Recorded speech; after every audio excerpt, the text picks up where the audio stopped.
বন্ধুরা, হোলি চলে এসেছে আর এই হোলিতে অনেক রকম ড্রিঙ্ক আমরা তৈরি করে থাকি। আজ আপনাদের জন্য নিয়ে এসেছি হোলি স্পেশাল প্রাণ ঠান্ডা করা ঠান্ডাই ড্রিঙ্ক রেসিপি, যা খুবই হেলদি ও এনার্জেটিক। অনেকেই হোলিতে এই ঠান্ডাই তৈরি করেন। আমি আজ প্রথম ট্রাই করলাম। খুবই টেস্টি হয়েছিল বন্ধুরা এই ড্রিঙ্কটা। আমি কিভাবে এই ঠান্ডাই পাউডার ও ঠান্ডাই ড্রিঙ্কটা তৈরি করলাম সেটাই আজ আপনাদের সঙ্গে শেয়ার করব। নমস্কার বন্ধুরা, মনিকাস ফুড খাজানাতে সকলকে স্বাগত জানিয়ে শুরু করছি আজকের ঠান্ডাই রেসিপি। আশা করি আজকের রেসিপি সবার ভালো লাগবে। ঠান্ডাই তৈরি করতে আমি এখানে নিয়েছি 1 টেবিল চামচ আলমন্ড বাদাম, 1 টেবিল চামচ পেস্তা, 1 টেবিল চামচ কাজু, আর নিয়েছি 1 টেবিল চামচ চারমগজ বা মেলন সিড, 1 টেবিল চামচ পোস্ত, 1 টেবিল চামচ মৌরি, 4-5টা ছোট এলাচ, আর নিয়েছি 8-10টা গোলমরিচ,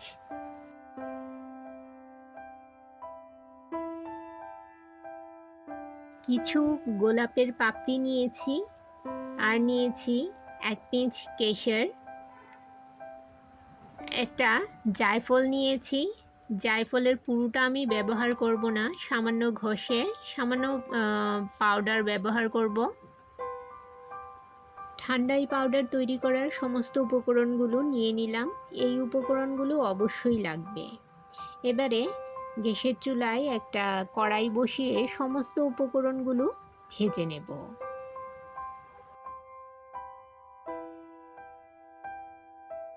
মিডিয়াম ফ্লেমে উপকরণগুলো ভেজে নিতে হবে। বেশি ভাজা যাবে না, বেশি ভাজলে এর ফ্লেভার নষ্ট হয়ে যাবে। হালকা ড্রাই রোস্ট করে নিতে হবে। আগেই বাদামগুলো ভেজে নেব। বাদামগুলো কিছুক্ষণ ভেজে নেওয়ার পর আমি এতে পোস্ত আর মৌরিটা দিয়ে দেব। বাদামের সঙ্গে যদি পোস্ত আর মৌরি রোস্ট করতাম তাহলে বাদাম যতক্ষণে রোস্ট হতো ততক্ষণে পোস্ত আর মৌরিটা পুড়ে যেত। এর জন্য আমি বাদামটা আগে রোস্ট করে নিয়ে তারপর পোস্ত আর মৌরিটা এর মধ্যে দিয়ে রোস্ট করে নেব, একসঙ্গে রোস্ট করে নেব। বন্ধুরা, যারা আমার রেসিপিগুলো প্রথম থেকে শেষ পর্যন্ত দেখছেন আর সুন্দর সুন্দর কমেন্ট করছেন, তাদেরকে অসংখ্য ধন্যবাদ। আর যারা নতুন বন্ধু হয়েছেন তারা অবশ্যই আমার কমিউনিটিতে লেটার রেখে যাবেন। আমি আপনাদের কমিউনিটি থেকে ব্যাগ দেব। আপনারা ভিডিওর নিচে কেউ বন্ধু হয়েছি, পাশে আছি এসব লিখবেন না। ভিডিওর নিচে শুধু ভিডিও রিলেটেডই কমেন্ট করবেন।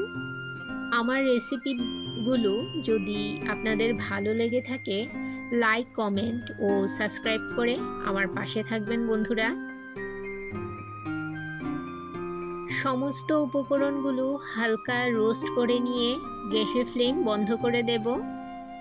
গ্যাসের ফ্লেম বন্ধ করে দিয়ে ঝটপট আমি কড়াই থেকে নামিয়ে নেব, একটা প্লেটে তুলে নেব। গরম কড়াইতে থাকলে বেশি রোস্ট হয়ে যাবে। সমস্ত উপকরণগুলো ঠান্ডা করে নেব।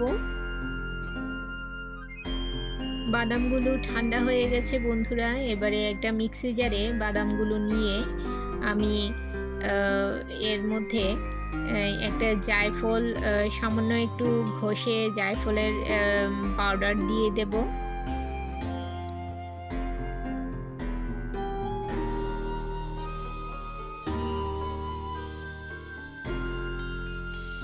এর একটা ফাইন পাউডার তৈরি করে নেব। এবারে একটা পাত্রে পাউডারটা ঢেলে নেব। একটা চালনি নিয়েছি, চালনিতে পাউডারটা চেলে নেব। তাহলে যদি এই পাউডারের মধ্যে যদি শক্ত কিছু থাকে বা বড় দানা থাকে সেটা চালনিতে আটকে যাবে।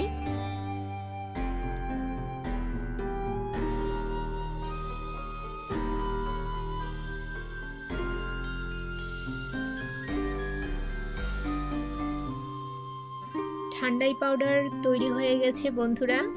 এবারে একটা এয়ারটাইট কন্টেনারের মধ্যে এই ঠান্ডাই পাউডারটা 5 থেকে 6 মাস আপনারা ফ্রিজারে স্টোর করে রাখতে পারেন।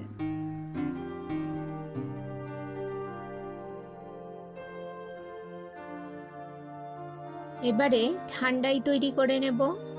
একটা মিক্সি জারে নিয়ে নিলাম 2 টেবিল চামচ ঠান্ডাই পাউডার। আমি 2 গ্লাস ঠান্ডাই তৈরি করব, তাই 2 টেবিল চামচ ঠান্ডাই পাউডার নিয়ে নিলাম। এর সাথে নিলাম 2 টেবিল চামচ চিনি। আপনারা চিনির পরিবর্তে তাল মিশ্রিও ব্যবহার করতে পারেন। আমার কাছে তাল মিশ্রি ছিল না, তাই আমি চিনি দিলাম। সামান্য দুধে কেশর ভিজিয়ে রেখেছিলাম, এই কেশর ভেজানো দুধটা এর মধ্যে দিয়ে দিলাম। কেশর ভেজানো দুধ দিলে এর মধ্যে একটা সুন্দর কালার আসবে। আর দিয়ে দিলাম সামান্য নুন। নুন দেওয়ার সময় ভিডিওটা স্কিপ হয়ে গিয়েছিল বন্ধুরা, তাই আপনাদের আর দেখাতে পারলাম না। এই যে দেখুন, আমি এই সব কিছু দিয়ে ব্লেন্ড করে নিয়েছি। এখন আমি এতে টক দই অ্যাড করব। 2 গ্লাস ঠান্ডার জন্য নিয়ে নিলাম 4 টেবিল চামচ টক দই। টক দইটা ছাঁকনিতে ছেঁকে তারপর ব্যবহার করব। টক দই দিলে এর মধ্যে একটা ক্রিমি টেক্সচার চলে আসবে, আর ঠান্ডাইটা খেতেও বেশ ভালো লাগবে। টক দইটা আপনারা ফ্রেশ টক দই নেবেন।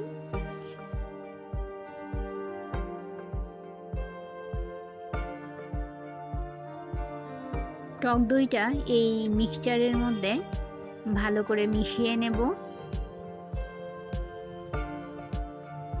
দেখুন, আমার ঠান্ডাইয়ের মিক্সচার একদম তৈরি হয়ে গেছে। এবারে এতে দিয়ে দেব আমি একদম ঠান্ডা ঠান্ডা ফ্রিজ থেকে বের করে আনা 2 গ্লাস ঠান্ডা দুধ। যেহেতু বলা হয় হোলি থেকেই গরম পড়ে যায়, গরম শুরু হয়ে যায়, তাই শরীরকে ঠান্ডা রাখার জন্য আমরা এই রকম ঠান্ডা শরবত ড্রিঙ্ক বানিয়ে খেয়ে থাকি। অবশ্যই আপনারা এই ঠান্ডাই তৈরি করার আগে দুধটাকে ফ্রিজে রেখে দেবেন। ফ্রিজ থেকে বের করে একদম ঠান্ডা দুধ দিয়ে এই ঠান্ডাইটা তৈরি করবেন।